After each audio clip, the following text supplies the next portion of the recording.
Welcome back to our special sub-series on the Empathy Edge podcast here. The sub-series, What Does It Mean to Be Human? And we are at episode 3 about emotion, empathy, vulnerability, and love.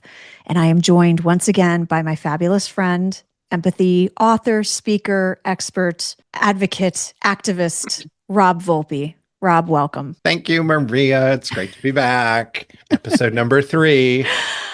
And in case you're wondering, we're a little punchy today. It's a Friday that we're recording this, so apologies. But yeah, we are going to dig into this core question because, as we mentioned before, we did this very informal survey with people about what does it mean to be human? And a lot of what came up was around feelings and emotion. You know, we're capable of feeling X, Y, or Z. And so there's kind of a core question guiding this about, is emotion a feature or a bug? And what do we lose when we try to optimize it away? So, is AI stripping us of that emotion? Is AI actually replicating that emotion in a weird way? So, Rob, And kick us off. and our feelings, nothing more than I knew feelings. you had to do it. I had to do it. I mean, I Yeah, had yeah. my dying dad joke yesterday. So I've got it yesterday when we recorded the death episode, episode 2. I had to do it. But seriously, like, are emotions exclusive to humans, or to what degree? Like, I don't know if you're familiar with, you've seen Plutchik's, I call it the feel wheel, the wheel of feelings, Yep. and how we started at the core. And the what I've learned, people believe that animals have all of these basic core, I think it's 7 different emotions, and we'll put a link to it in the show notes for people if they aren't familiar with it.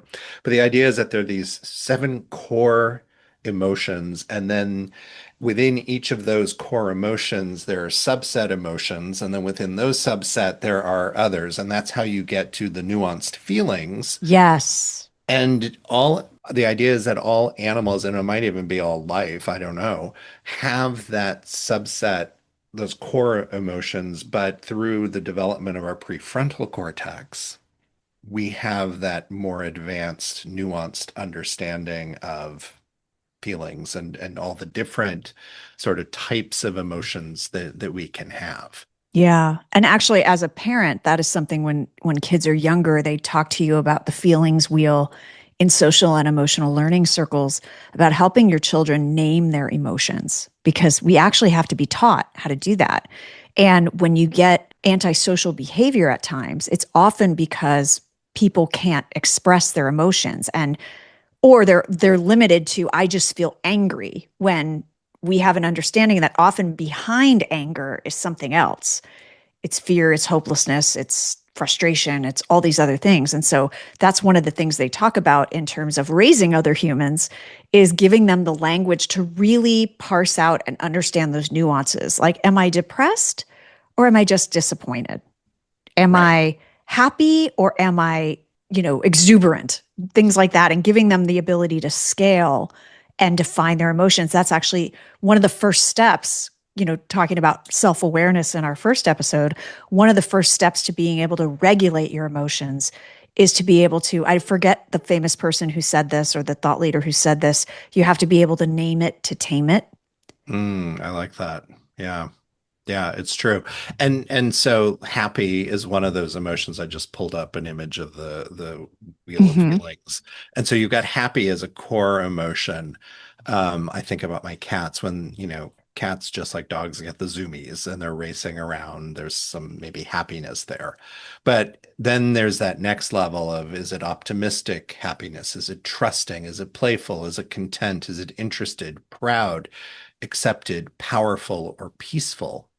And Yeah. then those break even further. So, like, under proud, there's 2 dimensions. One is confidence or confident, and the other one is proud, successful.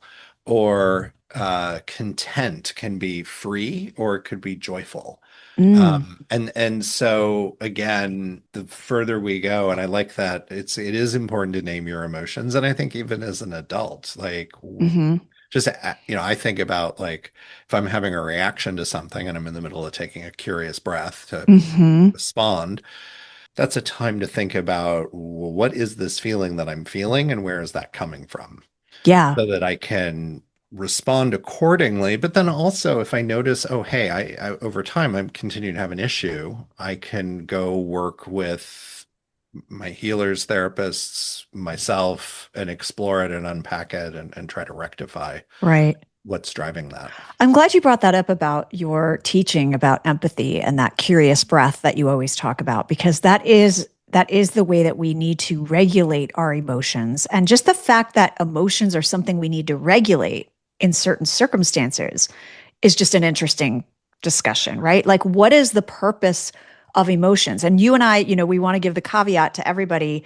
We are authors, we are speakers, we are thought leaders. We are not psychologists or We are not neuroscientists. neuroscientists. Exactly. So I infamously failed intro to biopsych in college, had to take it again, and then mustered a C right, when I right. revisited that. So yeah, Well, and I but think it's interesting that, I've been in talks where people have used the phraseology of, empathy as a feeling. And I would say empathy is not a feeling. It's actually a mechanism to connect to feeling and to connect with another perspective, person, right? To take yes, that perspective. And so, when we think about the topic, both you and I talk extensively about empathy, to say we're feeling empathetic is actually a misnomer. right, I feel empathy towards you. Not really. It's actually about it's a way of being and a way right. of thinking and connecting.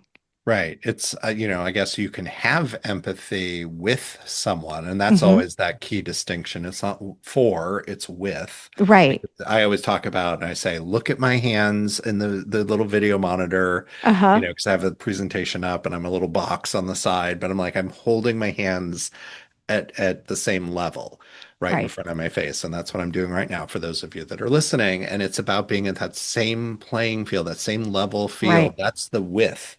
Right. And yeah, empathy is that. It's with somebody else's emotions. It's imagining what they might be feeling. And Brene Brown makes a really great distinction as I was prepping for this episode and reviewing some of her comments. Having empathy doesn't mean you're feeling what somebody else is feeling or you're seeing their perspective. It does not mean you're giving up your own. And you don't Hmm. actually have to live that experience or live that emotion, Hmm. but it's that you're able to connect with it. Exactly. Exactly. And that's why, because that emotion could be anything. So empathy is not the emotion. It's kind of the bridge between the emotions. Yeah, Yeah. yeah, it absolutely is. And then I want to take us into kind of where emotion, because empathy plays into this, and we'll get Hmm. to that too, but where emotion sits in decision making is Yes. really fascinating. And I think I might have said in the first episode that, we are emotional beings and then our brains rationalize our thoughts and that's how we get to decisions. And Hmm. there's a neuroscientist, Antonio Damasio, who I believe is still with or affiliated to Vanderbilt. He has this quote that I really like. He said, I continue to be fascinated by the fact that feelings are not just the shady side of reason, but that they help us. Wait, hold on. We're going to clip that and I'm going to come back into it because I think I misstated that. Oh, So neuroscientist Antonio Damasio, who was affiliated with Vanderbilt University, he once said, and I love this quote, I continue to be fascinated by the fact that feelings are not just the shady side of reason, but that they help us reach decisions as well. hmm. And to me, it's like I feel like in our society, emotions get a bad rap. They're the Yes. four-letter, word. They're the thing to be afraid of. And there's so many different places and things that have told us, oh, emotions are bad. And it's like, no, you have to we are emotional beings, Hmm. and even as you were talking about. And referencing the curious breath that I talk about, like that's all about calming your parasympathetic nervous system, which is your fight or flight or flee reaction, those core instinctive reactions. So I think coming out of that space, that's where Hmm. emotion kind of blossoms. Yeah. Yeah. Those trauma responses, fight, flight, freeze, or fawn actually is the fourth one. So, yeah, but you're absolutely right. We as human beings are emotional beings. That is what separates us from robots and automatons and AI. And when you talk about it in the context of decision making, especially I come from the world of tech, you get a lot of people who say, well, I am only logically driven. I am analytical. I am data driven. I used to get this a lot when I was in tech marketing of like, oh, IT buyers they don't want to put up with all the BS. You need to just tell them the facts, the feature, the function, and what it does, right? But the whole field of behavioral economics tells us that human beings are not always logical and rational Right. because of the emotional element, right? And whether we're conscious of it or not, we are making decisions based on emotion all the time. And a lot of the time, we're justifying those decisions by logic and reason and data. And I've had on this show before Melina Palmer, who is a thought leader in the topic of behavioral economics. And I even took one of her courses, her adjunct professor courses through Texas A&M. Uh-huh. But she's written two amazing books about all the different case studies and examples of tests that have been done on people where, for example, they're trying out different pricing strategies. And I'm going to get the numbers wrong, but it's something to the effect of like buy one, get one free versus a percentage off or something like that, or a percentage off versus a dollar amount off. Buy one, get one free. And well, not necessarily, right? That's the thing is we think, oh, naturally people are going to choose this because it's actually the better bargain.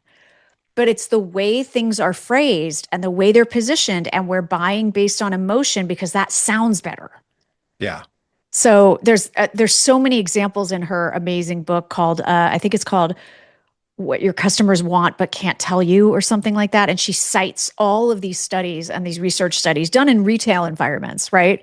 Where they've actually created shelf displays and tested them with people. And people will often choose the thing that actually costs them more money, but because of the way they feel about how it's phrased or how They it's are displayed. motivated. Yeah. Yeah, right. Or, they've done all those tests about the lighting and the music and all the things, right?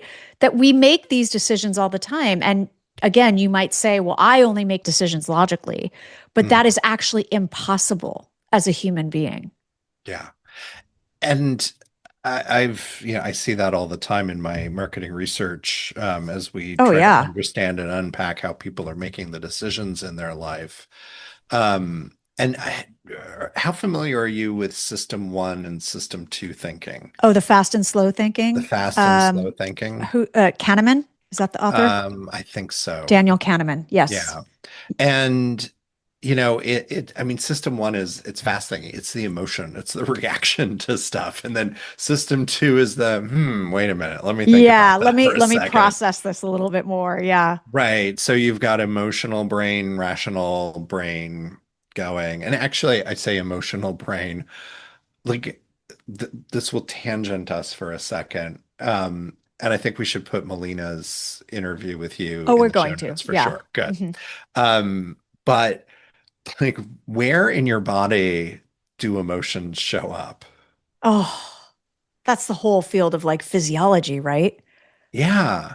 But And like even and it's healing. You say you've been to it a work with, healer. yep. The mind body connection is just too big to ignore. Yeah.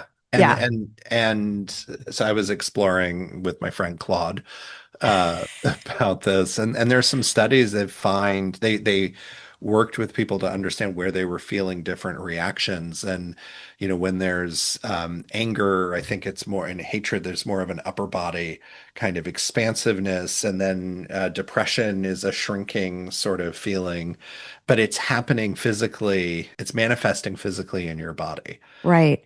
Which I find it's like it's not all just up in your head, and they're not going, "Ooh, look at this part of my brain that's lighting up because I'm experiencing Yeah. this." But that's where the self-awareness is so important and what we as humans are uniquely capable. We don't always do it, but we're capable of doing it, which is observing ourselves, right? Like in my leadership coaching and in my workshops, I talk to leaders about some of the negative behaviors, the anti-empathetic behaviors, Hmm. and invite them to figure out when they are triggered by something, where do they feel it in their body? And it sounds like a weird question until you actually notice that I know when I'm about to lose it because my heart starts beating faster. I actually start feeling it as a burning in my stomach and my chest. And Oh. I have to say something. And it actually puts me in all I can describe it as is my upper register. I feel Hmm. like I'm almost like a balloon that's become unmoored and Uh-huh. everything is up top. Like I'm losing control. I'm literally blowing my lid, right? Because Yeah. everything's up here rather than being really grounded in my gut or my legs or my groundedness to the floor. And it's really funny, and I'm sure you've seen this in your talks too, when you invite people to actually observe their bodies when they're experiencing certain emotions, it's game changing for them because Well, now they can predict and now they know when to take that curious breath. yeah, no, that's awesome. I typically talk about like with the curious breath, like when somebody's presenting something to you and you're feeling that need to react, but I Yeah. haven't really, gone into the like, oh, and you feel your blood pressure rising or your face is about to turn beet red or like Or it something in your, does, right? but it's interesting. It's always, I've never heard anybody say, yeah, I got angry and my legs, man, they were like ready to like run, you know? Yeah. It physiologically, that's not where anger shows up, at least. Yeah. Um, and then even, and I have no information or background on this, but even how did the heart end up becoming the symbol for love? Ooh. I think Like I looked this up one time. it's fascinating to me, Yeah. um, how that works. And so, there is this whole thing though about how we're showing up at work and in our lives. And I've been talking more in my presentations and workshops about, I call them the old tapes, about which get into programming that we Yeah. receive from, our family, our friends, our old managers, so media, old, TV shows, and how we're supposed to show up. And emotion is typically um, excised from that. Hmm. The bosses that are put on a pedestal are often the assholes, or they're the cruel Right. bosses. Right. You Or they're know, the bumbling ones, right? That right, right. But like, well, look at Ted Lasso as a great Yeah. example, as you mentioned, bumbling, because he's an example of an empathetic, positive leadership model. But you look at him and you're like, who's this guy making shortbread? Cookies for the boss, and Right. he's got all these weird beliefs, but then you ultimately see the benefit of his Yeah. approach. You know what's really interesting? So, one, I want to answer your question about where the heart Oh, yes, became the please. symbol of love. Here's what I found is because ancient civilizations, including the Greeks and Egyptians, believed it was the center of the human soul and emotion. But it was also because we physically can feel intense emotions, like as a fluttering in our chest, for example. Mm, But hmm. also, what made it stick, I believe, that I'm seeing here is the literary tradition about writing, even from like the prehistoric, not prehistoric, but the ancient poets like Sappho, talking Hmm. about um, the heart as having a reaction to someone like quaking or shaking or my heart beat faster.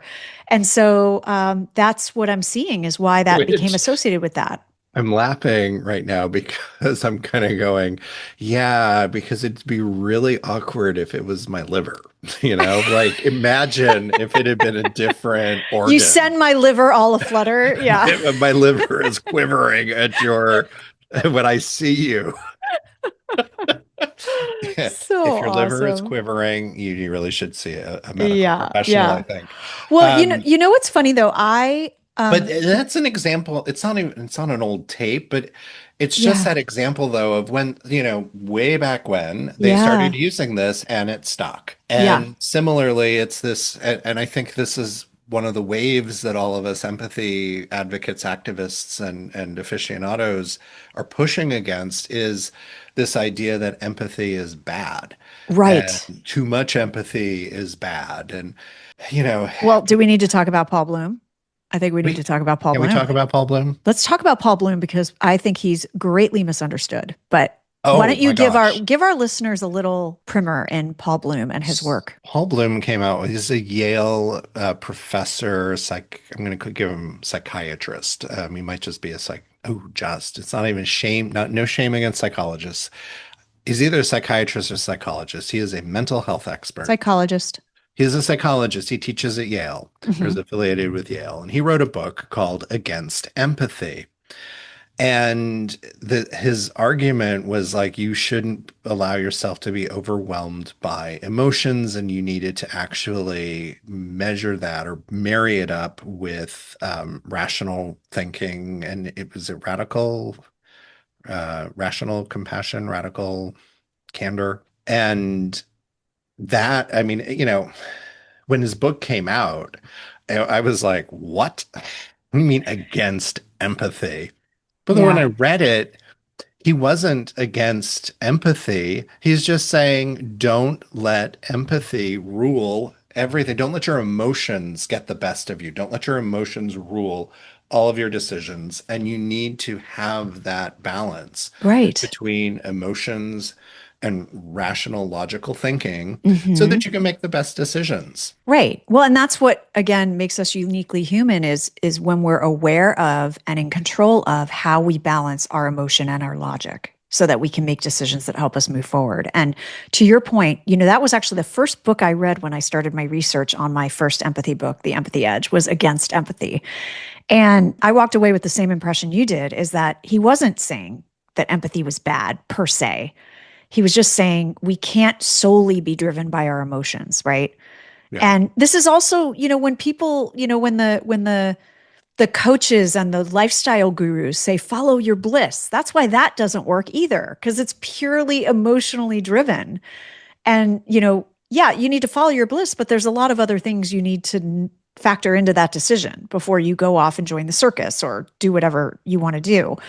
So that's what I walked away with from that book too, was just sort of a cautionary tale of just, hey, let's Yeah. slow our roll a little bit. And I think the time frame he wrote it, that was very relevant and necessary because, like I said, there were all these people out there that were talking about, manifesting the secret and follow your bliss and all that kind of stuff. And it was like, okay, but let's have a more balanced view of this right now. Yes. And I don't incorporate exactly his work, but Hmm. I do talk about, I think studies have found 20 to 25% of the population are highly sensitive people or Hmm. empaths. Hmm. And so, as I'm talking about the 5 steps and all that, and I always use the analogy like empathy is like a superpower and Right. it's a neglected superpower. But these are individuals who have their superpowers like full tilt. It's here, it's arrived. And Right. now your challenge is to learn how to control that heat vision so that you don't singe everything, but you know when to turn it on and off. And that's where I Right. think Paul Bloom's work comes into play. Yeah. It is about you take the things that you need. Yeah, I have a great analogy, which we can share from one of my newsletters about not carrying all the weight. So don't be you don't boil pasta and pour it into another pot.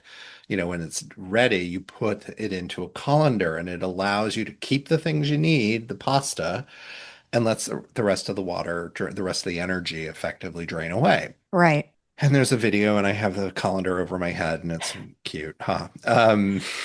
But anyway, it's that idea of you can't let yourself get overwhelmed by the emotions. You need to Right. find the ways to regulate and marry that with the rational thinking and like what is Hmm. the best thing for, like, let's say you're making a decision at work. It's not Hmm. just the emotional, but it is the logical, rational thinking that Yeah. weigh those two things together. Well, and you're spot on because the percentage range of people that are cited as highly sensitive people is 15 to 20%. So you were sort of spot on in Is there. in the range. And I've even interviewed on the show a few folks that are experts, they're coaches for highly sensitive people and helping them understand that that is a superpower, but also to your point, how to harness it Yeah.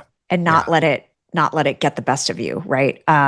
So I think that and kind of to bring it back to AI and technology, I think that's the allure of AI is for some people is that I'm going to get a very objective, pragmatic, data-driven answer devoid of emotion. But then that's why sometimes what you get back doesn't work in real life, right? And I don't have an example in front of me, but how it's like, no, that's not quite what we're trying to do or what we're trying to say because it's a machine It is weighing factors without the emotional element of it right. and saying this is the answer. And that's why we need people working alongside AI to Yeah. give that human discernment and say, that actually doesn't work in real life.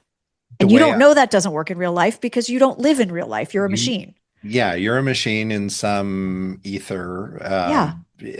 Yeah. And they're not, this is my concern around generative AI, which is the general intelligence AI that's coming, that they are working on, and it will be here.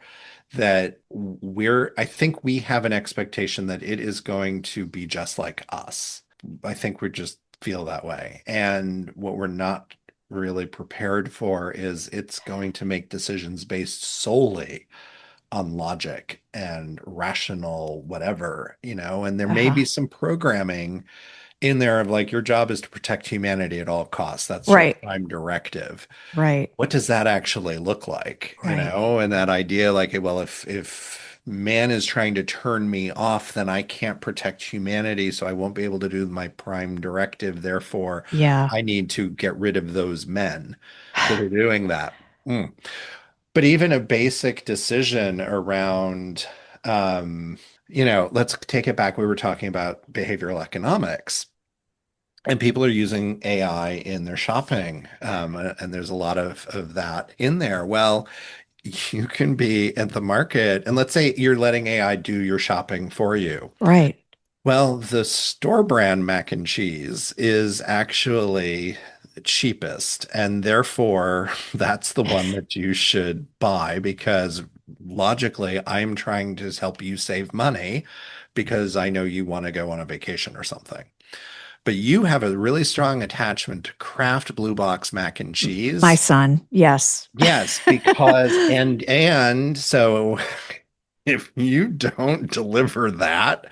there's because your son, like all humans, is an emotional being, Yeah. there's going to be hell to pay. Yeah. So in that's just a really basic situation. You're going to be surprised at the decisions, and it's going to be very absolute. There are times we last night Charles, my husband, and I, we were trying to figure out what we wanted to watch on TV. And there was this documentary called Strange Journey, which is about the creation of the Rocky Horror Show and the Rocky Horror Picture Show. Oh, And wow. it's Richard O'Brien. Really interesting. Yeah. And we had just seen the stage production on Broadway. So, it was very top of mind for us. And it was available for rent or purchase on Apple TV. Yeah. And he was like, it's like 5.99, which for us is not a break the bank. But Charles was just like, I don't know if we really need to pay for it. We can find something else. Yeah.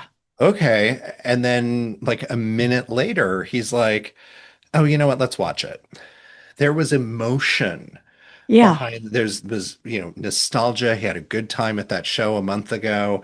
He likes that property, the intellectual property there. He was curious about it, and so we made that spend of 5.99 Right. to do that. There's emotion underneath that. Whereas if AI is like, nope, there's a lot of free content available, so you're going to Yeah. watch something else, Yeah. it's going to be making those decisions. And I think those are on the very daily basic sort of examples Yeah. where AI would be making the rational logical decision. Right. and ignoring the emotional. And we're going to be really surprised because we're also giving AI more power over us Yes. to make those decisions. To what I mentioned last episode, that book, The Confessions, is all about a society that becomes completely dependent on AI. And this is not a spoiler alert. So when it goes down, they don't know what to do. They don't know how to get to work. They don't know what they're supposed to wear. It's like it's utter chaos because the thing that they had outsourced all their decision making to is now offline, right? And they had not built their skills around balancing logic and emotion as their own decision makers. And I wonder if our brains are getting rewritten right Oh now yeah, because of I that. believe that Like, 100%.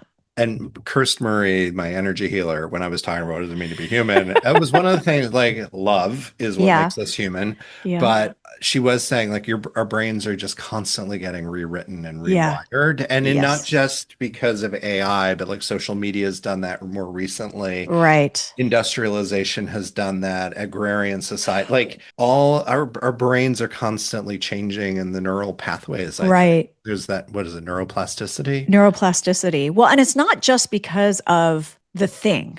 Like that's what we always have to remember, where it sounds like people are saying, oh, it's like this, it has this voodoo power over you and it's changing your brain. No, it's because our behavior elicits neurotransmitters, chemicals, hormones within our bodies that Yeah. change the way our brain works. And that's the impact that it has. Not because that video game is too violent per se, it's what it's doing to your thinking process or the chemicals that your body's emitting as a result of seeing those images or engaging in that activity or being in front of the blue light. I was just talking to a friend of mine from college who's a early education expert and has done a lot of work with youth. And she said, that's the thing nobody's talking about. They're talking about all the psychological effects of social media. Nobody's talking about the exposure to blue light and what it's doing to kids to induce premature puberty. And not by a little, by like 5 years.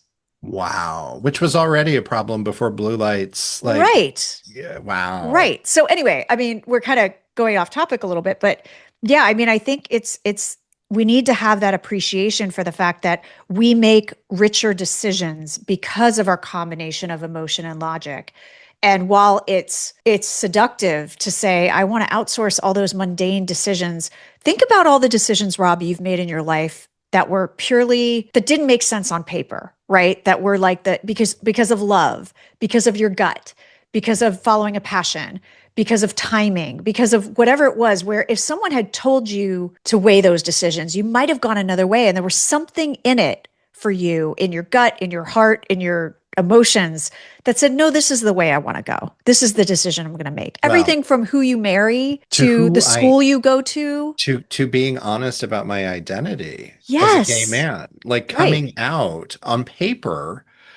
Why would you It's want like, to no. be part of a minority? Why would you want to have that? So, all the things would Yeah. say be heterosexual, marry a female, have children, Your go life will be forth. easier Your if you do life that. will be easier. Yeah. Yeah. And so logic, ration, like, of course we're going to go do that, but it runs completely counter to who I am as a person and Right. myself. And therefore, and this also starts to get into that idea of the vulnerability. Like you have to be true to who you are. And so, 33 years ago, I think it was, I officially came out. Yeah, it was summer in 93. And so that, yeah, emotion sat underneath all of that. Mm-hmm. And then balance like, okay, rationally, like, what does this mean for my life? What's my Mm-hmm. life going to look like? Well, yeah, but it's important for me to love who I love.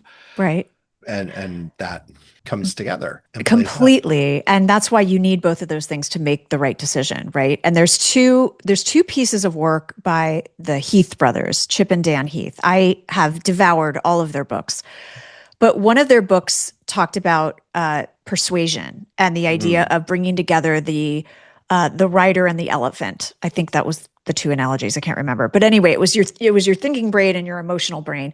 And their Uh-huh. point was like you can't convince somebody with data alone. You have to build a story so people connect to the emotion of it, right? Or you create it in a way where people can understand with their emotions. You'll actually be much more highly persuasive if you're able to do that.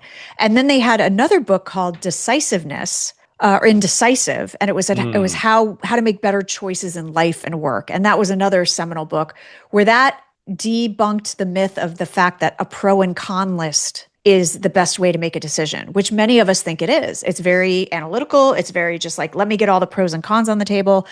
And I will tell you why they think those are flawed is because they promote narrow framing. mm, And that's part of one, it's part of limiting choices to either or, like a binary, which I'm all about both and. yep. And you can get trapped by mental traps or confirmation bias or even short term emotion. Like you might be front loading your list because of what you actually feel you want the answer to be, Yeah. even Yeah. if it's subconscious and you Yeah. don't recognize it.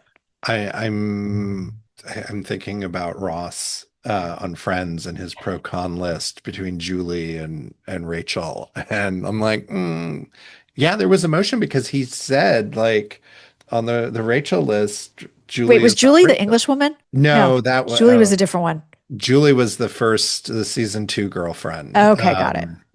And he was with her for a while Yeah. because Rachel found the list and he Oh was trying to boy. decide between the two, and Rachel Yeah. finds the list and she's so hurt. And like it's still painful to me to watch that episode and Yeah. particularly that scene because I mean Jennifer Aniston did such a great job of just Uh-huh. the emotional reaction to it. But to Ross, like Julie was not Rachel and Rachel was everything. And that was the emotion for him. But yeah, Right. it totally screws up his pro con list. So Yes. I Yes. think those Heath brothers were onto something. They are brilliant. I love them. I'm going to put links to both their books. They're just Um, phenomenal. I want to mention too, like, kind of on the AI piece, AI, anything you see, read, hear from AI, depending on how you're interfacing with it, is performative emotion. Yes. It is programmed to tell you, I hear you, I see you, you're Yeah. smart. That's brilliant. Yeah. It does not have real, like, kind of skin in the game. Yes.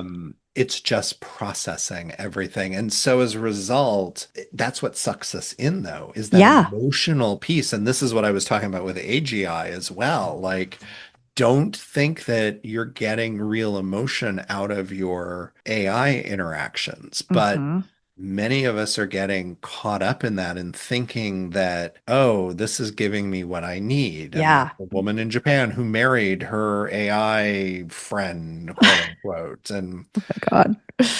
Yeah. yeah, Well, um, can I just add something to that? That's yeah, why, I'm sure you get this in your work too. And I try to provide some of this because sometimes scripts are helpful to hmm get us to the right frame of mind or to get us into the discomfort a little more easily, feeling like we have a little bit of a crutch. So we often talk about saying phrases like, tell me more, or what I hear you saying, or I understand what you're going through. That sounds really hard, right? Those kinds of scripts. And it's not meant to replace you doing the hard work of empathizing and connecting with somebody. It's supposed to be just like I said, a crutch to get yeah, you in the door. What happens is when companies, for example, create customer service scripts that embed empathy.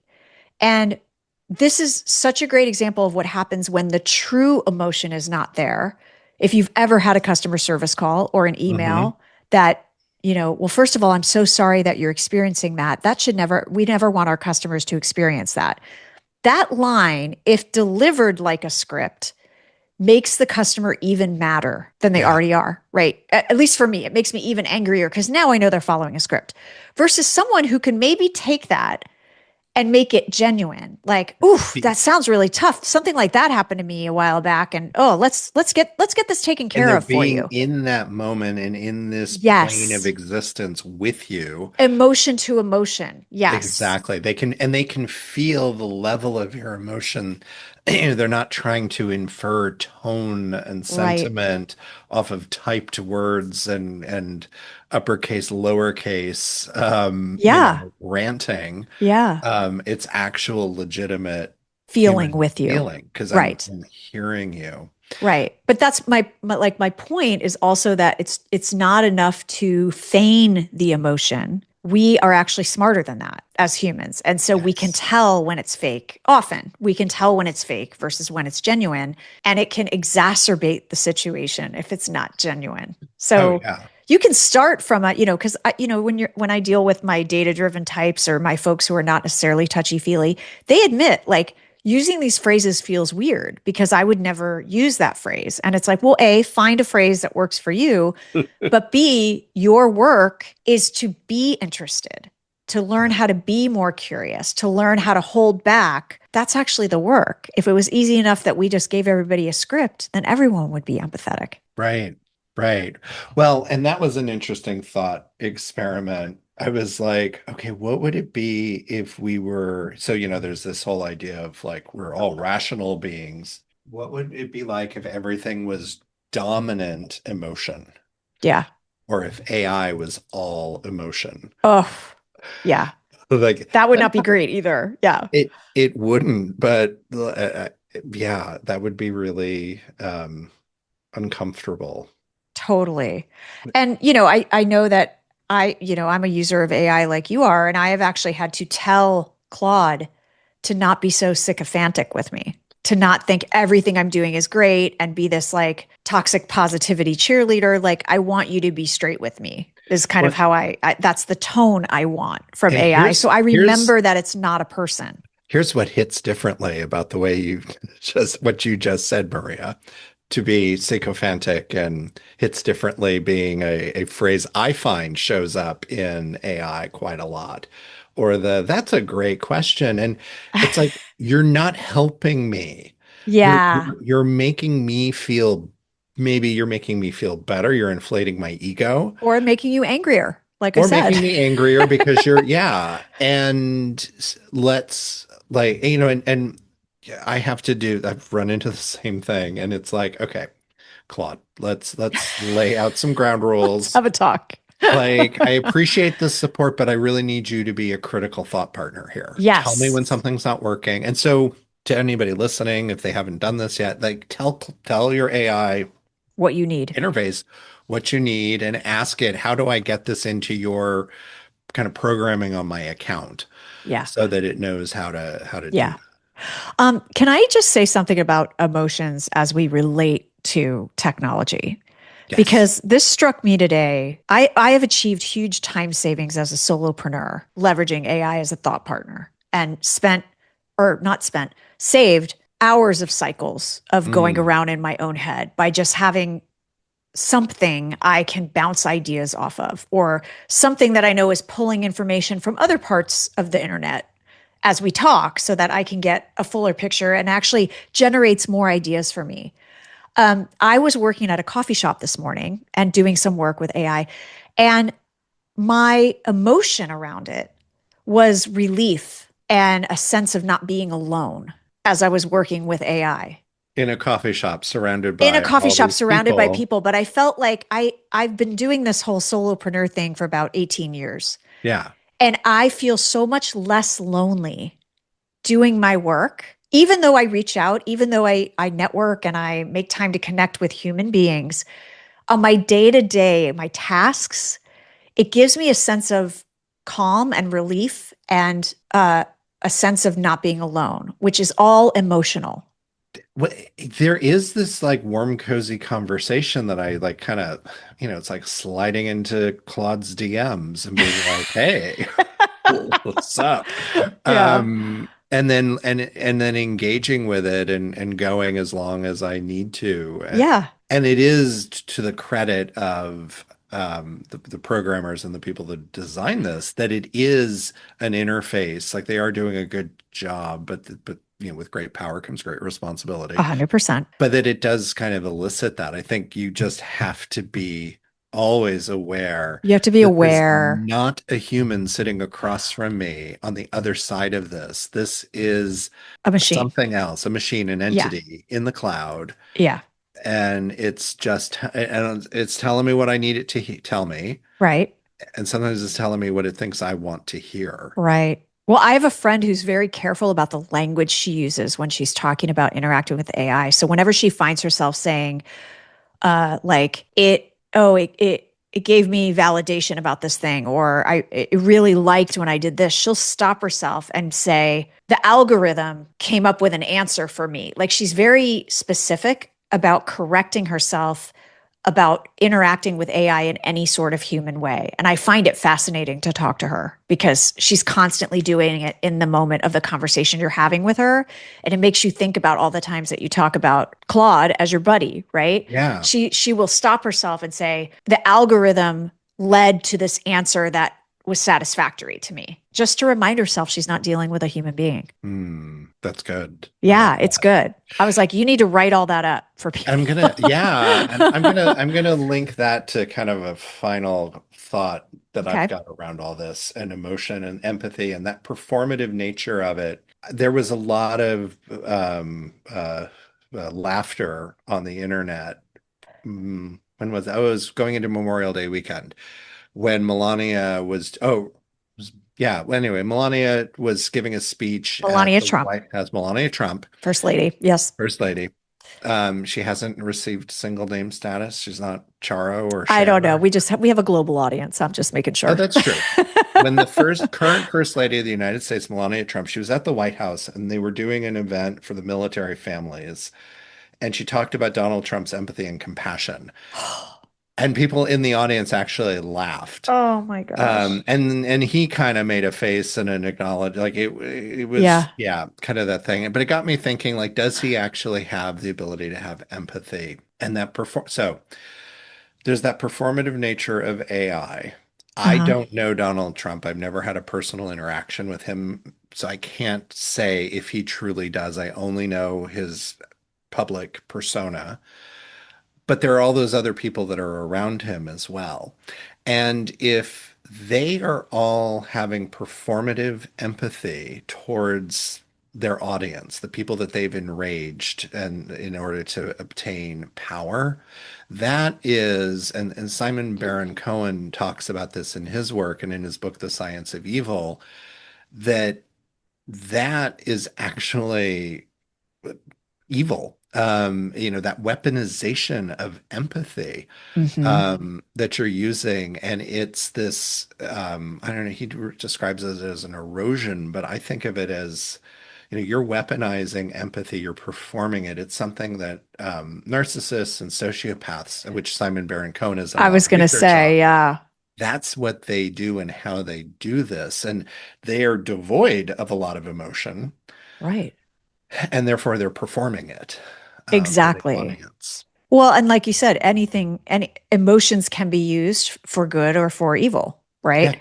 And so when we talk about being empathetic to get what you want, that can be seen as manipulative. Now, I will say that when I wrote my first book, The Empathy Edge, and I was trying to make the business case for skeptics, I was trying to show them what was in it for them if they embraced genuine empathy. And I got a lot of flack for it because people were saying that I was advocating doing exactly that, using empathy to manipulate. And I was like, no, what I'm trying to say is I'm trying to meet someone where they are and say, here, if you decide to embrace this, here are all the benefits to you: increased engagement, performance, retention, Pers- innovation, profits, customer loyalty, all the things. all of And it. then once you get someone to see empathy and to embrace empathy and to practice it for whatever reason, whatever their motive, right? Once you get them on the other side, they're there. They're seeing someone else's point of view. They can't unsee it now, right? And I use the example in that book of getting executives who were going to a PR event to help a food bank. They were changed by going there. What got them there was this is a great press opportunity. The Right. optics are huge. What changed them was being in interaction with those people. And so the self motive of empathy actually led them to be in the same room Hmm. and be transformed from the outside in.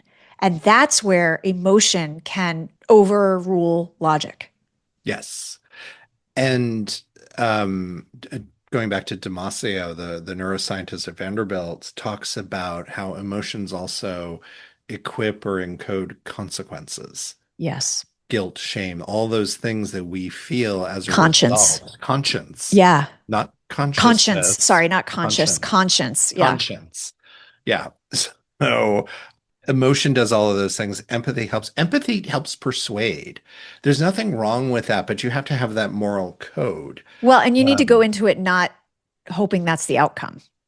n- We want to connect. We don't necessarily want to convert. Correct. We want to connect, and then, as you persuade, if you're selling something to somebody, that's persuasion Yeah. based off of your understanding of somebody else's needs and how your product can help them in that moment. And if you're doing it, if you use if you have a moral compass, a code of ethics, you're able to do that in a way that's constructive, Right. You're and not wielding it destructive. responsibly. Yeah. Yeah, exactly. Which actually goes into something else, and we can do a gift link.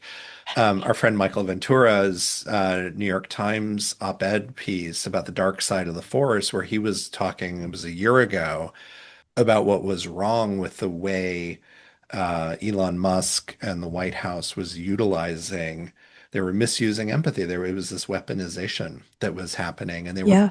they're playing on people's emotions. They know what's going to They know the hot get you. buttons. Yeah. And I think in the last show I did a newsletter piece about fear and that primal fear, and that's what scares us, and they leverage that, they weaponize it. Yes.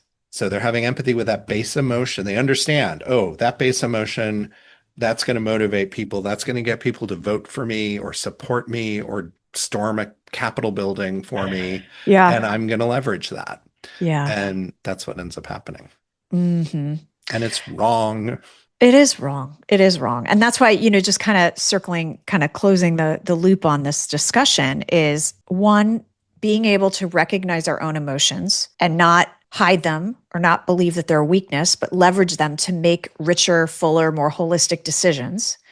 Number two, remembering that no matter what, AI is a machine, it's a technology, and it can say the right things to feign emotion, but it can never connect with you as a human and care about you as a human being.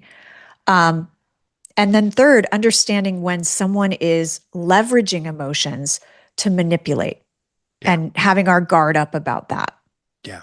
So love it. Great conversation. Another amazing conversation. Um, I love it. I look forward to our next one I where know we I will do too. And talk about dreaming, dreams. Okay. You're going to hopes sing. and fears. Yeah, I Very love good. it. Am Find I a going to song for sing? that. Shall I sing us off with another round of feelings? You Maybe not. can in a second, as soon Oh, as we okay. sign off. We just want to let everyone know that we're going to have all the links in the show notes to everything that we talked about today. And we want to hear from you and what you think of this series, what you think of this question, what you think about emotions and AI and technology and decision making and all of that. So please ping us on Instagram. I'm at Red Slice Maria. Rob? You can find me on Instagram at empathy_activist. Love it. Okay. And so thank you for listening to another episode of The Empathy Edge. If you like what you heard, you know what to do. Please rate and review it and share it with a friend or a colleague. And we'll see you in this amazing sub-series next week. But until then, please remember that cash flow, creativity, and compassion are not mutually exclusive. Stay well, be kind, and Rob, take us out. Feelings, nothing more than feelings. Feelings of, I forget the lyrics, feelings in my heart. And if I And do any more, scene. we'll have to pay royalties. So I know we'll stop. exactly. All right. Take care, everyone.